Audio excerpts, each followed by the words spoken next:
I want to include this story. This is the disappearance of Melissa Brennan. She disappeared on December the 3rd, 1989 at the Woodside Apartments in Lorton, Virginia. She was 5 years old and the daughter of Michael and Tammy Brennan. She was raised by her single mother who lived in this apartment complex. She disappeared while attending a party held at the complex for one of the residents.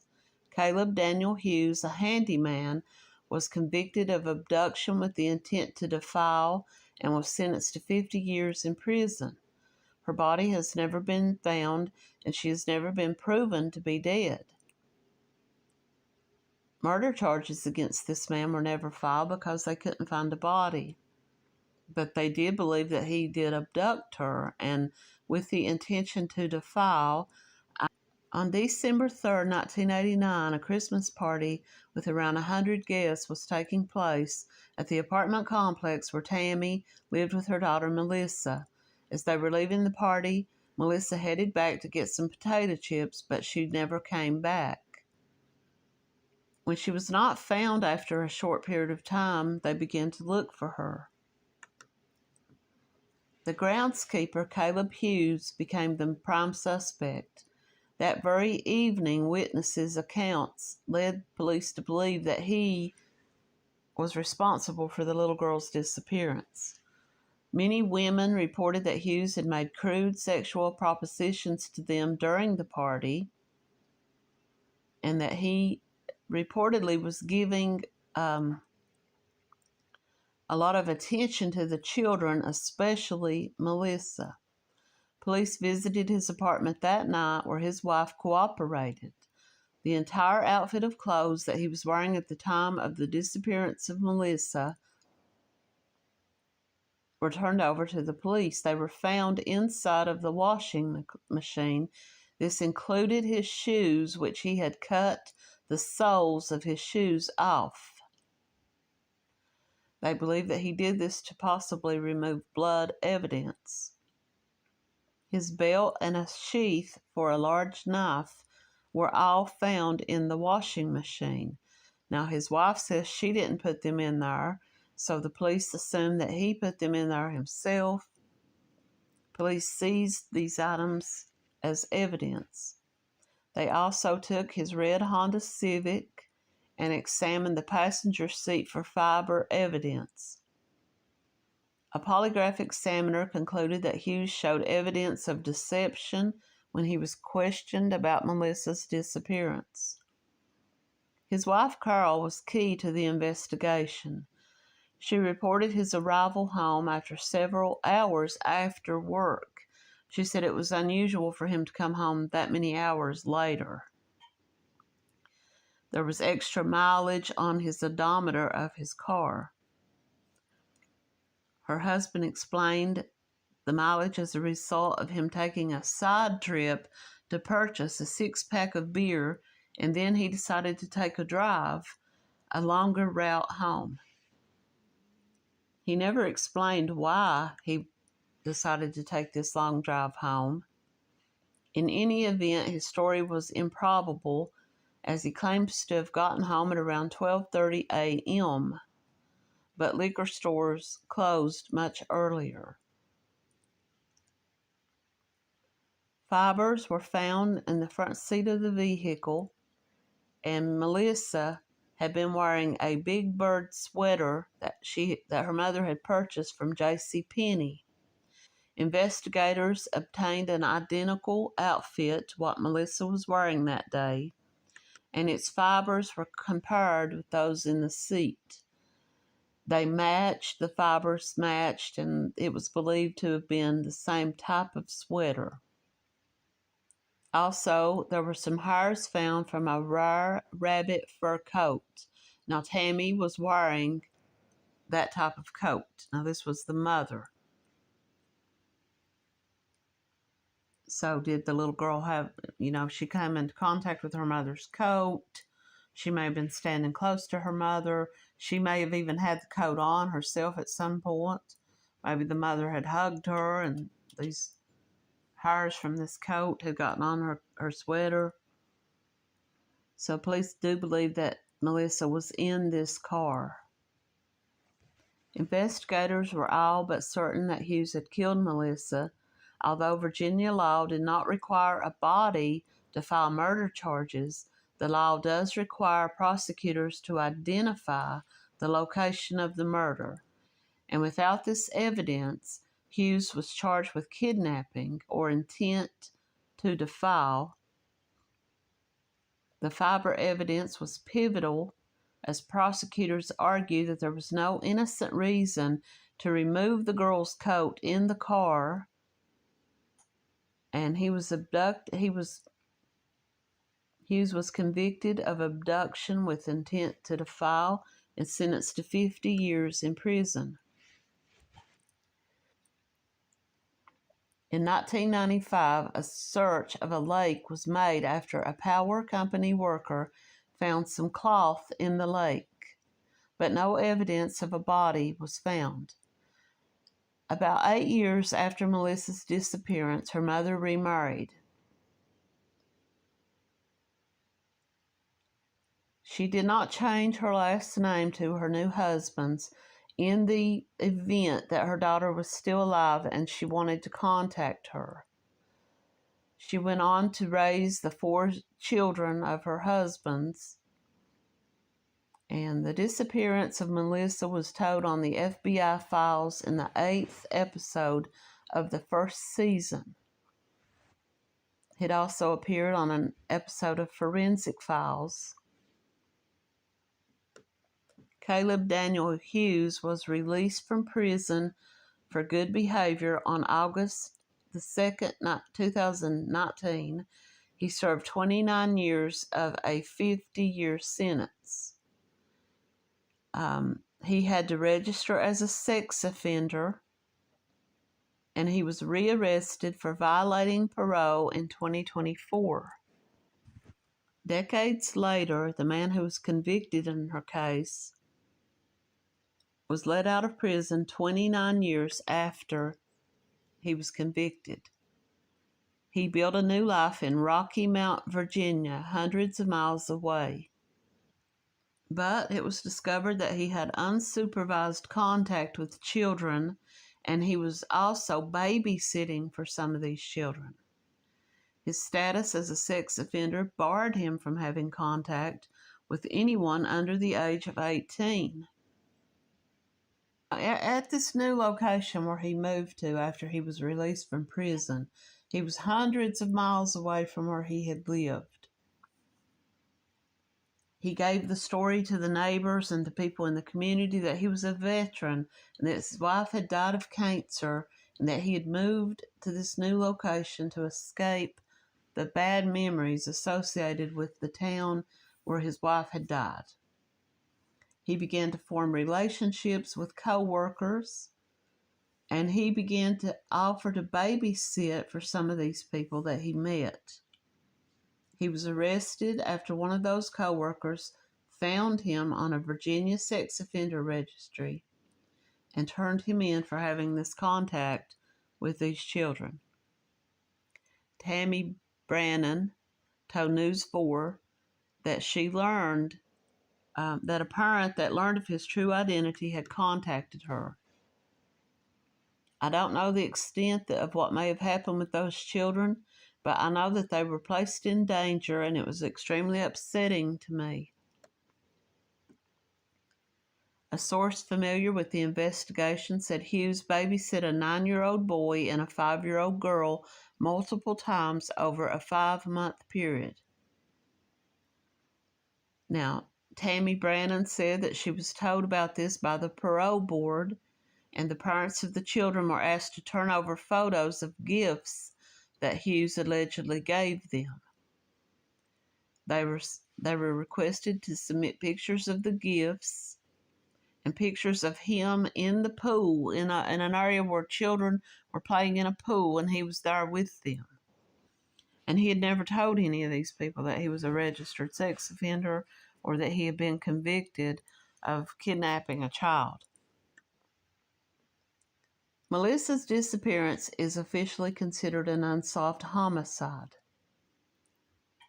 But His wife says that he was gone for a couple of hours after he normally would have gotten off work. Didn't arrive home until 12:30 that night. I don't know what time he would have gotten off work, so I don't know exactly how many hours had passed.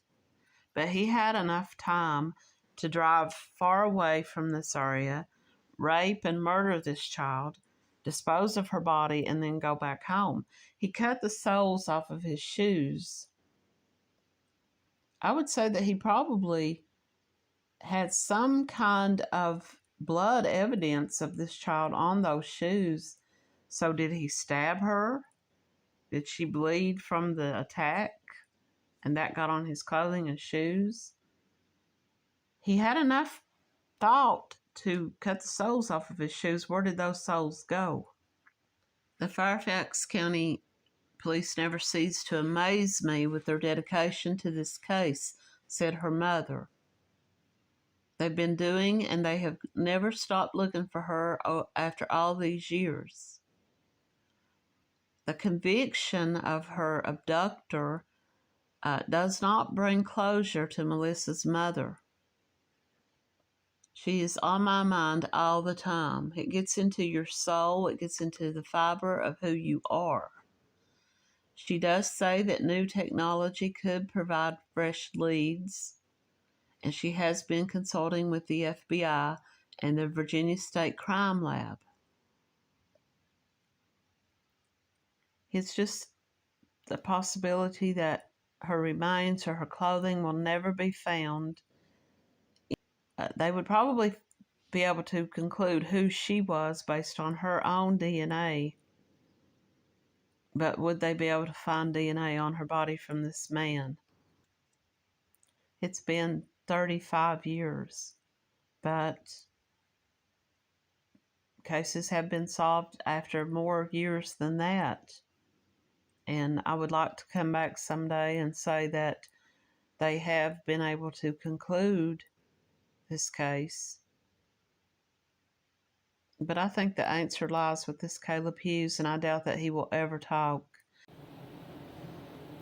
Before I start this next story, I just want to say I hope I pronounced these names right. I didn't go listen to any podcasts or YouTube videos ahead of time, but I wanted to talk about this child who went missing. Nelida. Now, the child's name is Nelida de Jesus de Valle, and she went missing on December the 20th, 1976 in Boston, Massachusetts. This is classified as a non-family abduction. She was born July the 9th, 1967. She was 9 years old at the time of her disappearance. She was last seen wearing a gold-colored coat, dark blue pants, a white pullover sweater, black shoes, and a hat and gloves. She was a Hispanic female with brown hair and brown eyes, and she had pierced ears. She spoke Spanish, but she spoke some limited English. Nelida was last seen walking to William Blackstone Elementary School in Boston, Massachusetts. This was in the morning hours of December 20th, 1976. She was enrolled in a third-grade class there for bilingual students. The school was located approximately 1.5 blocks from her home. She never arrived at school that day and has never been seen or heard from again. Some of her clothing was found a few weeks later after her disappearance.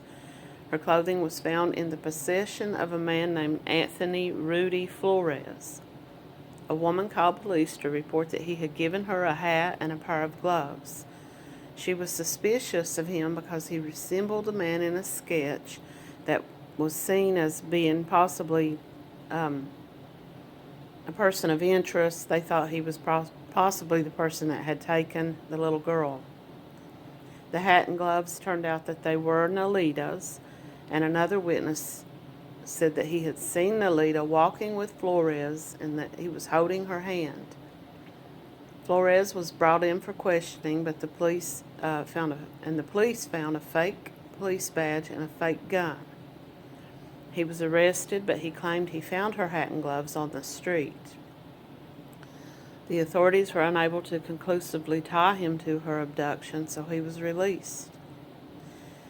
Now, Nelida was described as a very shy girl, and she would not have trusted a stranger. She would have been very afraid. But her family says that if this man presented himself as a police officer, if he showed her this fake badge, she probably would have gone with him. They think that this is what happened. He probably made up some story to tell her that something had happened and that she needed to come with him. He was never charged in connection to her disappearance due to a lack of evidence, and he maintains his innocence in her case, but he remains the prime suspect. Now, he was also linked to an October 1976 disappearance of 14-year-old Cecilia Pena in New York City, but he has never been charged in that case either. There are reports that he was serving a 50-year sentence for one or possibly two murders in New York. In January 1985, 8 years after Nelida vanished, her mother claimed she recognized a picture of her daughter in the apartment of David R. Collins. Collins is a longtime criminal and uses many different aliases. And he was charged with kidnapping a teenager in California and assaulting her along with several others in New Orleans. The picture that the mother identified was one of 25 photos that police found in this man's apartment. They put these photographs out in the newspaper in hopes that the public would identify them. The mother changed her mind about her identification when she examined the original picture and discovered that the girl in the photo was not Nelida. Another picture in the apartment was thought to be that of Sarah Avon, a 6-year-old child who vanished from Illinois in 1981. Collins is not believed to be a suspect or to have been involved in Nelida's disappearance. I couldn't find a whole lot of different details on Nelida's case. It just says that it is believed to be a non-family abduction. It was only a block and a half from her residence. It's possible that this man lived in her neighborhood and had seen her walking to school before, or it could be that he was a predator who kind of hung around the schools, and it being so close to her home, he had seen her and decided that morning to target her as she was walking alone. The fact that this man was found with her hat and gloves and was also carrying a fake police badge tells me, and I'm sure it told the police as well, that he was probably the main suspect. And I'm going to move on to this next child, this missing child, DeJuan Sims. DeJuan Sims disappeared December 11th, 1994. This happened in Livonia, Michigan. He was 4 years old. He would be 34 years old today. He was a black male, 3 foot tall. He vanished in 1994, and police do not believe his mother's story around the events of his disappearance. According to his mother, DeJuan was last seen at the Wonderland Mall in Livonia, Michigan on December 11th, 1994. She said they had been walking along the corridor between a Target store and the main mall area when DeJuan suddenly vanished at around 2:30 p.m. However, footage does not show DeJuan at the mall at all that day. No one remembers seeing DeJuan in the mall that day. None of the stores, no one who worked in the stores or the mall or any shoppers that they talked to, no one remembered seeing him, and there was no footage of him on any of the store's cameras. However, witnesses could not recall seeing the child, but they do remember seeing the mother arrive alone at the mall at about 3:30 p.m. Authorities stated that they do not believe her version of events.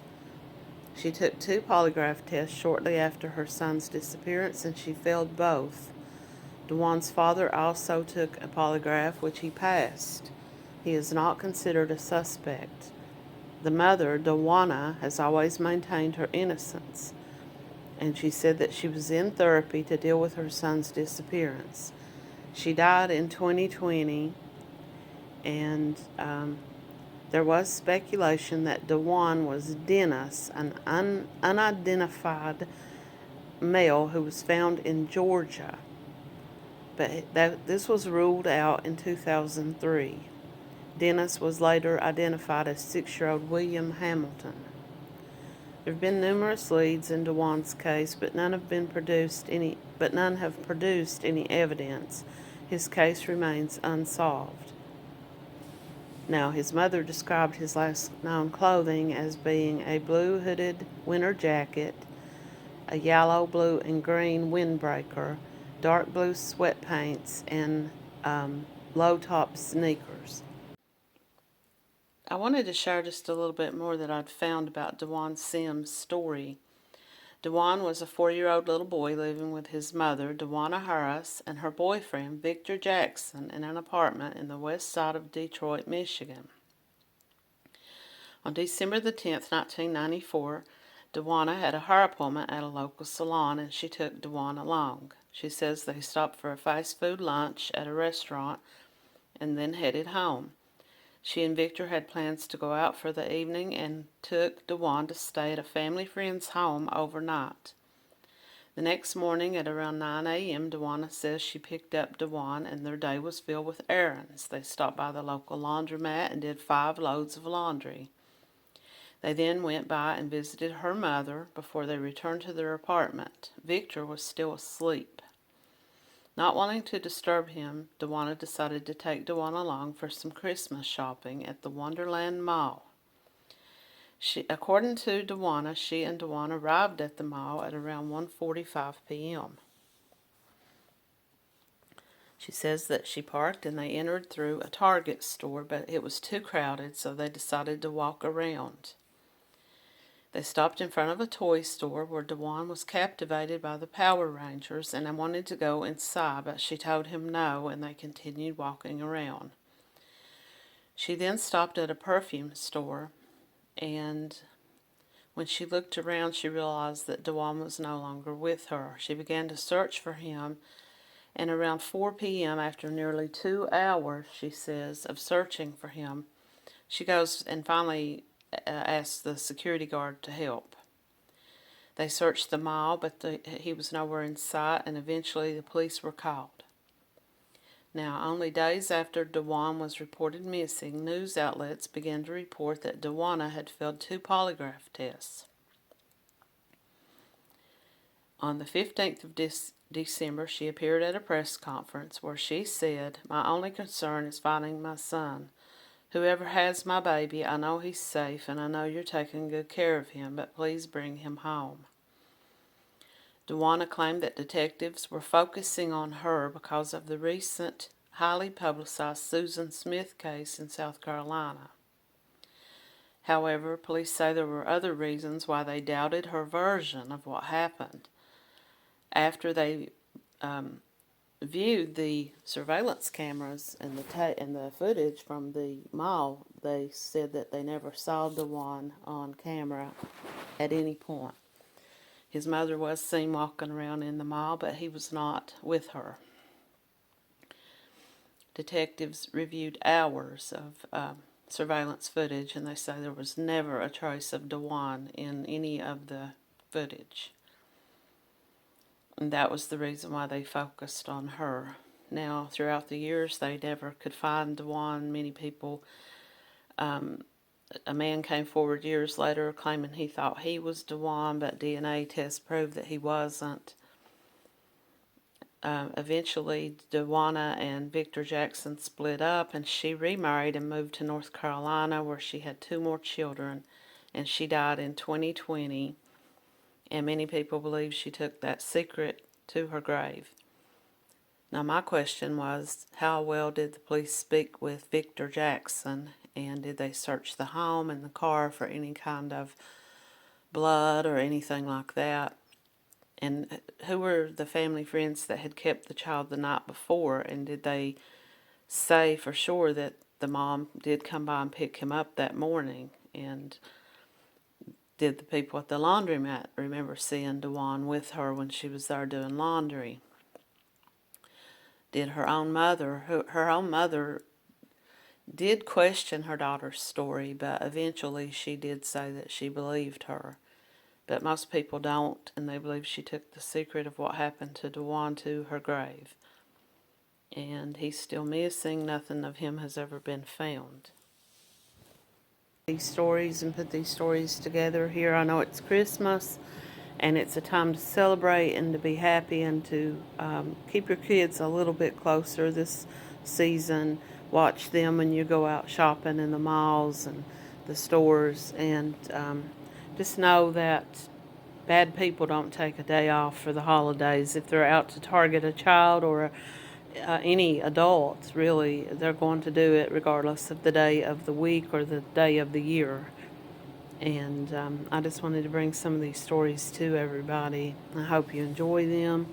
Thanks for subscribing. If you haven't subscribed yet, give us a subscribe and a like, and just know that it's very much appreciated. I'm just one person making these videos. I don't have this whole big network of people helping me, and my productions are not as grand as some that you might find on YouTube, but it's just something that is of interest to me, and I want to share this with other people. And thanks for watching.